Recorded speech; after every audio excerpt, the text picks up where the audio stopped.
محترم بھائیو، دوستوں اور بزرگوں، اللہ رب العزت نے قرآن کریم کو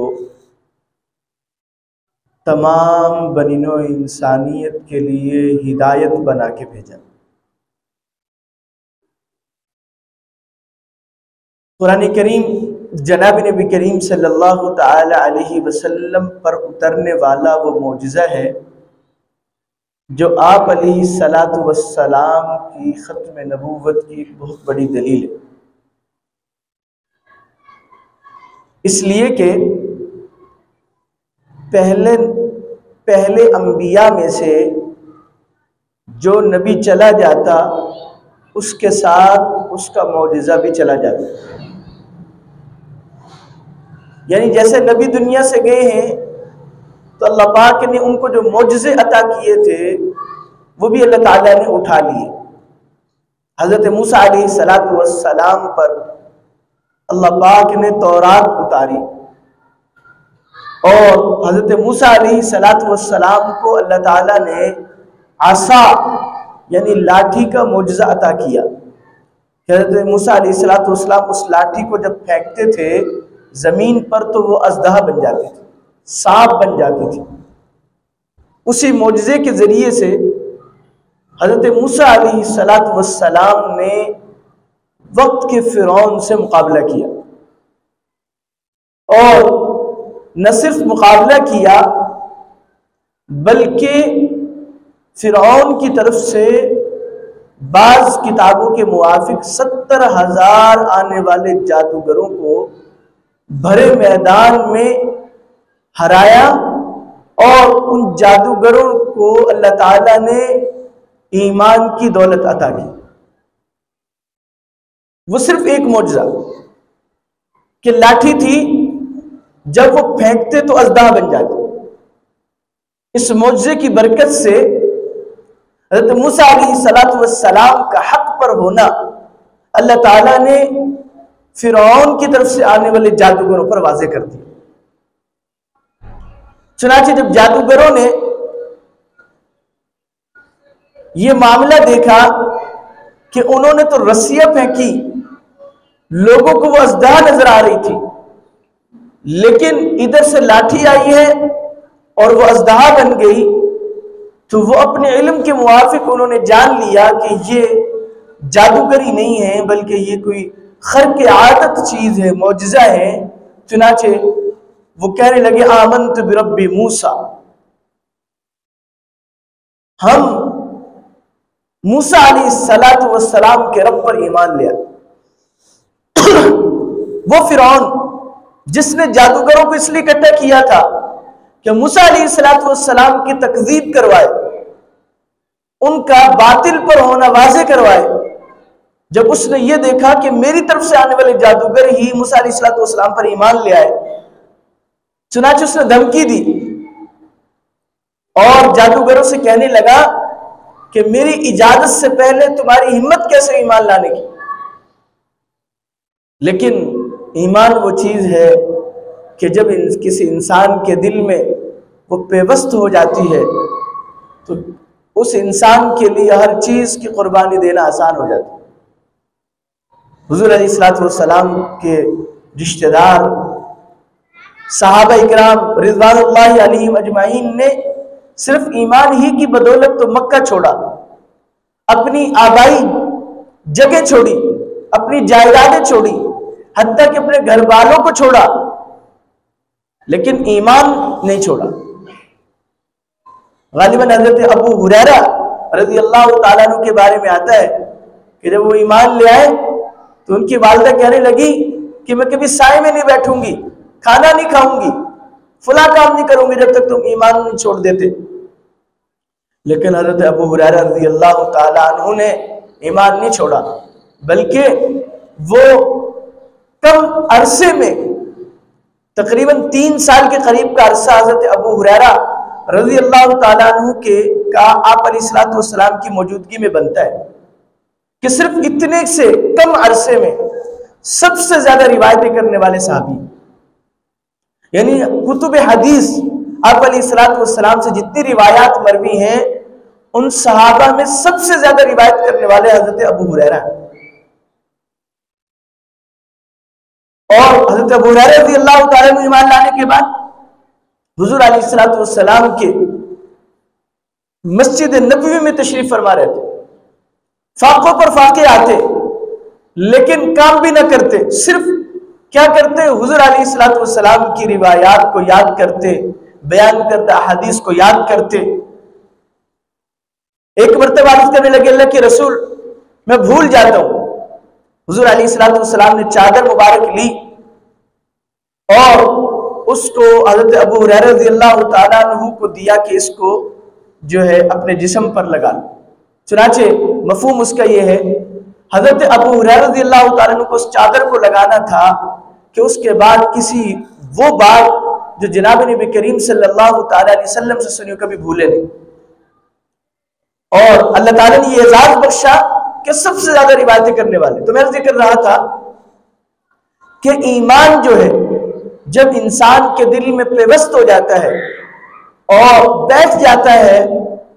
تو پھر وہ کسی لالچ کی وجہ سے، کسی دھمکی کی وجہ سے انسان ایمان کو نہیں چھوڑتا۔ چنانچہ یہی کیا جادوگروں نے، فرعون سے کہنے لگے تمہارا جو دل کرتا ہے فَقْضِ مَا أَنْتَ قَالَ، جو تمہارا دل کرتا ہے کر لو، ہم ایمان چھوڑنے والے نہیں۔ چنانچہ وہ اپنے ایمان پر قائم رہے۔ تو حضرت موسیٰ علیہ السلام کو یہ معجزہ اللہ نے عطا کیا۔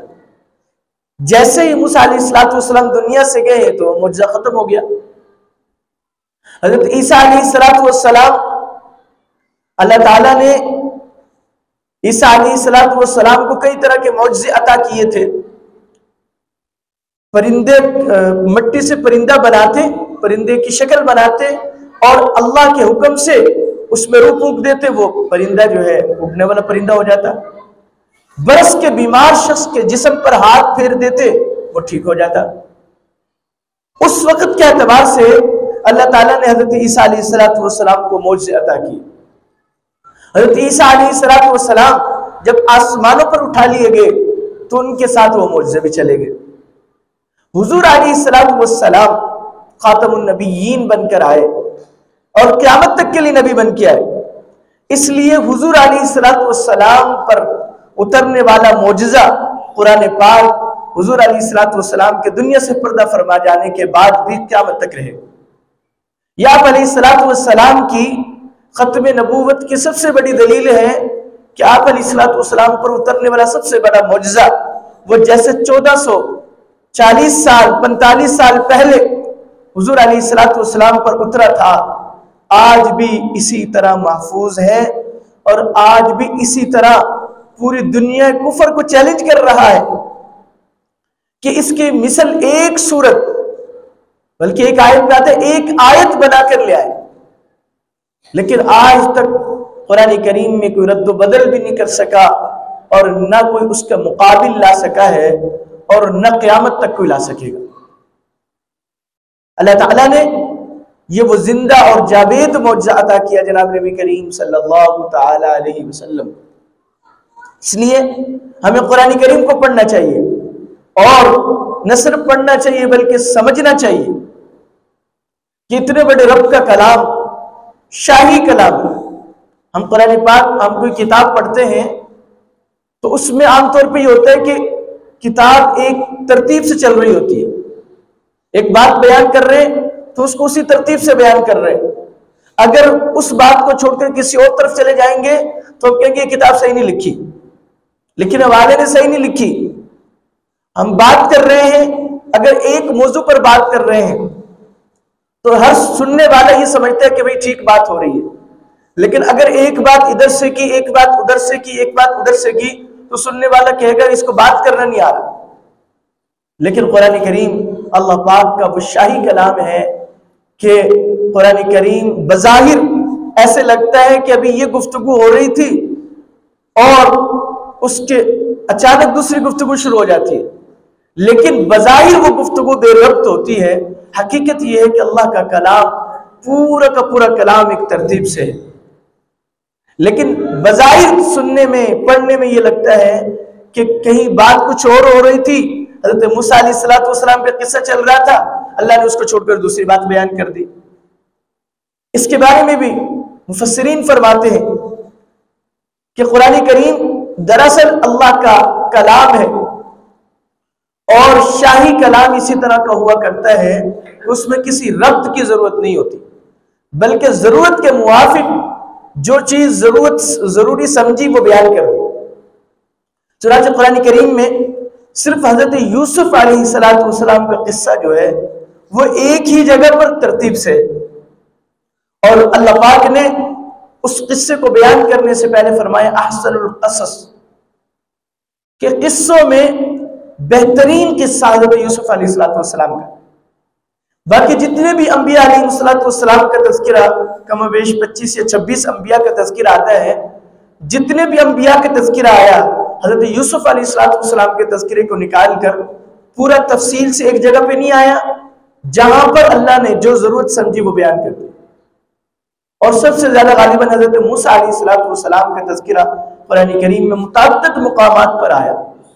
کہیں پر کسی انداز سے، کہیں پر کسی انداز سے۔ بہرحال تو اللہ کے نبی جنابی رسول اللہ صلی اللہ تعالی علیہ وسلم پر قرآن کریم اترا، اور یہ اترنا اور قیامت تک رہنا آپ علیہ السلام کی ختم نبوت کی دلیل ہے، اور قرآن کریم رہتی دنیا تک کے لیے، قیامت تک کے لیے ہدایت کا ذریعہ۔ تو میں نے جو آیت تلاوت کی اس میں اللہ پاک نے یہ ارشاد فرمایا ہے یا ایھا الذین آمنوا اتقوا اللہ وقولوا قولا سدیدا، اے ایمان والو تقوی اختیار کرو۔ اس کے ساتھ اللہ جل شانہ نے ہمیں ایک ہدایت دی، اگر ہم اس پر عمل کر لیں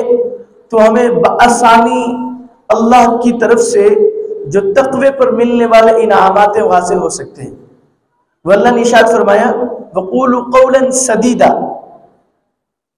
کہ ہمیشہ درست بات کرو، ہمیشہ صاف بات کرو، واقع کے موافق جو بات ہے وہ کرو۔ یعنی اگر اس کو مزید احادیث کے ذریعے سے سمجھا جائے تو ہمیشہ سچ بولنے کی عادت ڈالو، صحیح عمل کرنے کی عادت ڈالو۔ یعنی ایک تو زبان سے سچ بولنا ہوتا ہے کہ بھئی میں نے جو بات بھی کرنی ہے وہ سچے دل سے کرنی ہے، سچی بات کرنی ہے۔ دوسرا یہ ہے کہ عمل کو بھی اپنے قول کے موافق لائیں۔ عام طور پہ ہم سب میں کمزوری ہوتی ہے کہ ہم گفتگو کریں تو یقیناً ہم سے بہتر کوئی ولی نہیں ہو سکتا گفتگو کے اعتبار سے، اور اگر عمل کو دیکھا جائے تو شاید ہماری گفتگو کو سننے والا یہ سمجھے کہ اس کی گفتگو اور اس کے عمل میں زمین آسمان کا فرق ہے۔ میں اس پر ایک واقعہ عرض کرتا ہوں۔ ایک مرتبہ کچھ پولیس والوں کے ساتھ عدالت میں جانا ہوا، تو راستے کا سفر کوئی آدھے گھنٹے کا تھا۔ اب اس آدھے گھنٹے کے سفر میں انہوں نے رشوت کی برائیاں بیان کی کہ بھئی رشوت اس طرح اچھی چیز نہیں ہوتی، اور اس طرح اس کے نقصانات ہوتے ہیں، اللہ تعالیٰ ناراض ہوتے ہیں، ہمارا نظام اسی وجہ سے بگڑا ہوا ہے۔ ہم سنتے رہے، عدالت میں پہنچے ہیں، عید کا شاید دوسرا تیسرا دن تھا، تو کچھ دیر گزرنے کے بعد کہتے ہیں حافظ صاحب پانی نہیں لایا۔ میں نے تلاش کیا، قریب قریب دکانیں بند تھی، تو کہتے ہیں آپ پانی نہیں لاتے، آپ مجھے ہمیں پیسے دے دیں، ہم خود لے آئیں گے۔ میں نے کہا اچھا چلے میں دور سے تلاش کر کے لے آتا ہوں، میں لے آیا۔ اب وہ جن کی ضمانت کروانی تھی ان کی ضمانت کروائی، اس کے بعد کہنے لگے کہ اب ہمارا خرچہ دو۔ اب میں حیران ہوا کہ آدھا گھنٹہ ان کے ساتھ بیٹھ کر یہ تقریر سنی کہ بھئی رشوت اچھی چیز نہیں ہوتی، بلکہ اس سے اگلی عجیب بات جو اس نے کہی، ایک نوجوان تھے، ایک بزرگ تھے، نوجوان کہنے لگے کہ یہ جو بوڑھے پولیس والے ہیں ان کی بددعا بڑی لگتی ہے، اگر آپ نے خرچہ نہ دیا تو ان کی بددعا لگ جائے گی۔ اندازہ لگا، پورا آدھا گھنٹہ تقریر سنی ہے کہ بھئی رشوت بری چیز ہوتی ہے، اور آخر میں کہہ رہے ہیں کہ اس بزرگ کی جو رشوت لیتے ہیں اس کی بددعا بڑی لگتی ہے۔ اس پر اتنی حیرانگی ہوئی کہ ایک رشوت لینے والے کی بھی بددعا لگے گی تو حلال وہ کمانے والے اور کھانے والے کی تو بددعا تو پھر کسی زمرے میں بھی نہیں آتی۔ حرام کھانے والے کی تو دعا قبول نہیں ہوتی، بس دعا کیسے لگے گی؟ تو میں ذکر کر رہا تھا کہ زبان سے کہنا، سچ بولنا کہ میں سچی بات کرتا ہوں، میں صحیح بات کرتا ہوں، یہ بہت آسان ہے، لیکن عمل سے دکھانا کہ بھئی میں صحیح راستے پر چلنے والا ہوں، یہ بڑا مشکل کام ہے۔ تو اس لیے اللہ تعالیٰ ارشاد فرمائے وَقُولُوا قَوْلًا سَدِيدًا، درست بات کہو، اور عمل کے لحاظ سے درست بات کہنا یہ قول کے لحاظ سے درست بات کہنے سے زیادہ ضروری ہے، اس لیے کہ اصل جو اثر ہے ہمارے عمل کا پڑتا ہے۔ اس کی میں ایک مثال دیتا ہوں، ہمارے یہ بچے ماشاءاللہ گھروں میں ہوتے ہیں، اگر ہم اپنے بچوں سے کہنا جھوٹ نہیں بولنا تو بچے ہماری بات کو سنیں گے، لیکن اگر ہم خود جھوٹ بول رہے ہیں تو بچے جھوٹ بولیں گے، اس لیے کہ وہ ہمارے عمل کو دیکھیں گے، ہمارے قول کو نہیں دیکھیں گے۔ آپ کبھی تجربہ کر لیں گھر میں کہ بچے کے سامنے کام کر کے دیکھیں اور اس سے کہہ کر دیکھیں، بچہ اس کو لے گا جو کر رہے ہیں آپ، اس کو نہیں لے گا جو کہہ رہے ہیں۔ اس لیے ہمیں چاہیے کہ ہم اپنے عمل کے اعتبار سے ہم سچے بنیں، اور آج اسی کی کمی ہے کہ عمل کے اعتبار سے سچے کم ہیں، کہنے کے اعتبار سے، گفتگو کے اعتبار سے تو جیسے میں نے عرض کیا کہ پولیس والے بھی ماشاءاللہ سب سے اچھے ہوتے ہیں، لیکن عمل کے اعتبار سے تو ہم عام آدمی بھی، چاہے ہم اپنے سرکاری جو ملازمین ہوتے ہیں ان کی برائیاں بیان کرتے ہیں، لیکن اگر ہم عمل کے اعتبار سے دیکھیں تو ہم خود بھی کسی سے کم نہیں ہوتے۔ اس لیے ایک بزرگ یہ فرماتے ہیں کہ ہمارا ریڑھی لگانے والا بھی دو نمبری کر رہا ہے، کیا کرتا ہے؟ اچھی چیز کو اوپر لگائے ہوئے، بری چیز کو نیچے لگائے ہوئے، جب ڈال کے دے گا تو مکس دے گا، اور اس طرح بلکہ بعض پھلوں پر تو وہ سٹیکر اس جگہ لگا ہوتا ہے جہاں وہ چیز خراب ہو، وہ اندازہ لگا۔ تو بہرحال اس لیے ہم عمل کے اعتبار سے بھی سچے بنے اور قول کے اعتبار سے بھی سچے بنے، تاکہ اللہ تعالیٰ کی طرف سے جو تقوی پر ملنے والے انعامات ہیں کہ اللہ پاک رزق کی تنگی دور فرما دیتے ہیں، اللہ پاک راضی ہو جاتے ہیں اور ایسی جگہ سے انسان کے مسائل کو حل کرتے ہیں جہاں سے اس کا وہم و گمان بھی نہیں ہوتا۔ اللہ پاک ہمیں تقوی اور پرہیزگاری کی زندگی گزارنے کی توفیق عطا فرمائے، وما علینا الا البلاغ المبین، سنت عطا فرمائے۔